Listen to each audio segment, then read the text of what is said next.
আশিক চৌধুরী ভাইয়ের দুর্দান্ত এবং স্মার্ট প্রেজেন্টেশন বাংলাদেশ ইনভেস্টমেন্ট সামিটে যা দেখলাম আমি সত্যি ইমপ্রেসড। এবং এটা দেখার পরে আমার মনে হলো আমারও এই ব্যাপারে ভিডিও বানানো উচিত, কারণ প্রবাসী যেসব বাংলা ভাষাভাষী মানুষ পৃথিবীর বিভিন্ন দেশে আছেন তাদের জন্য আমি ইনভেস্টমেন্ট অপরচুনিটির কথা বলি।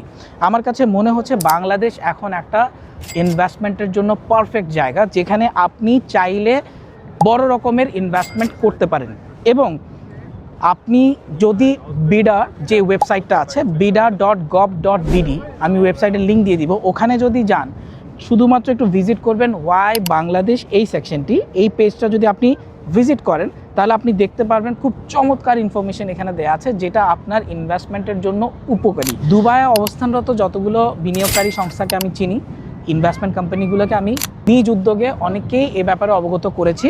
এবং আমার একটা সেপারেট ইংলিশ চ্যানেল আছে যেখানে আমি একটা ভিডিও পোস্ট করতে যাচ্ছি, যেখানে এই ব্যাপারে আরও বিস্তারিত বলা হবে। এছাড়া সরকারি বেসরকারি যেসব বিনিয়োগকারী সংস্থা আছেন তাদেরকে আমি একটি অনুরোধ জানাতে চাই, চাইনিজ যে global e commerce platform Alibaba, এই আলিবাবার মতো একটা প্ল্যাটফর্ম যদি আমরা বাংলাদেশের জন্য করতে পারি তাহলে আমাদের সর্বস্তরের মানুষের জন্য এক্সপোর্ট করাটা অনেক বেশি ইজি হয়ে যাবে। যদি আপনি মনে করেন এই ভিডিওটা সবার সাথে শেয়ার করা উচিত তাহলে প্লিজ ভিডিওটি শেয়ার করে দিবেন।